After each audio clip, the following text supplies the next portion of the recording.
suis arrivé triste, très triste, puis je sors vraiment heureux, puis raffermi et de nouveau confiant. Kumbaya, my lord, kumbaya. Kumbaya, my lord, kumbaya. Au début, tu relâchais parce que le sentiment du départ, c'est dur, quoi. Le contexte, il est violent, c'est sauvage. Alors on laisse aller le corps et puis on s'écoute. Et puis là, j'ai remarqué, c'est le 11e désert que je fais. Et je me suis dit, mais qu'est-ce que je cherche là? Qu'est-ce qui va m'apporter de plus? Ce voyage dans le désert, c'est quelque chose que j'avais pas forcément prévu. Et en fait, je me suis rendu compte à mesure que je passais du temps dans le désert que finalement, j'avais plus de questions que ce que je croyais. Et puis avec les enseignements de Xavier, je me suis rendu compte que finalement, il y avait beaucoup de choses sur lesquelles je pouvais travailler. Kumbaya, my lord, kumbaya.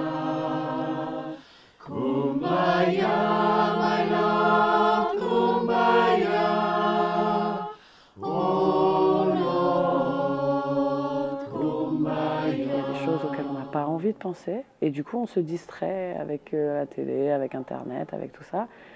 Et quand on est dans le désert, on est vraiment face à soi. Moi en tout cas pour ma part j'étais très très étonnée de découvrir certaines choses en fait sur moi que je ne me serais pas rendu compte.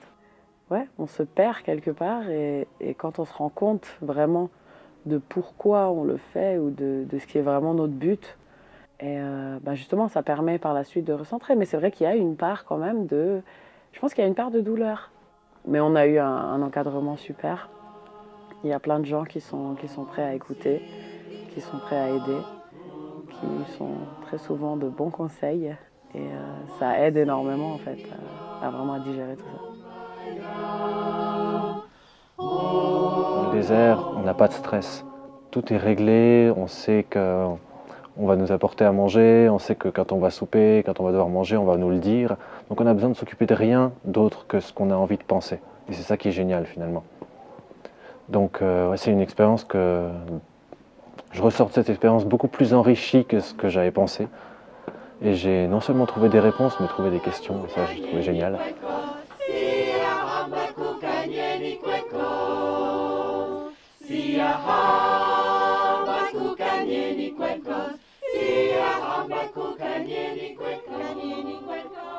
Je suis arrivé révolté dans le désert avec mes soucis, des études et puis là j'ai pu trouver le calme, retrouver des amis, j'ai pu vraiment retrouver le rire.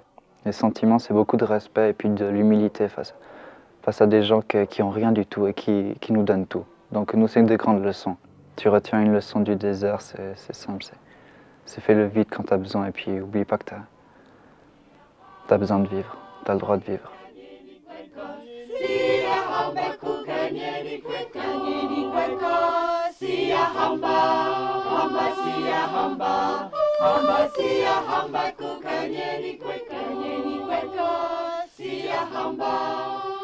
Je ne sais pas vraiment ce qui se passe dans l'alchimie, quels sont les ingrédients. Est-ce que c'est que le désert qui fait que ça va mieux parce que tu déposes et puis tu te recharges un peu les batteries?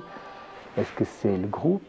Est-ce que c'est les personnes dans le groupe? Parce qu'il y a de toute façon des personnes avec qui on a plus d'affinité, donc on partage plus. Ou peut-être, c'est sans doute, moi ce que je pense, c'est l'addition un petit peu de tout ça. Aussi les enseignements ou ce que nous dit Xavier tous les matins, ça resitue les choses, je réapprends quelques outils qui permettent une réflexion personnelle. C'est pas un truc qui dure pas. C'est pas un truc là, 3 jours après, quand on est rentré chez nous en vallée, t'as oublié, tu recommences ton train-train, t'es pris. Non. C'est ancré, c'est fort, ça dure.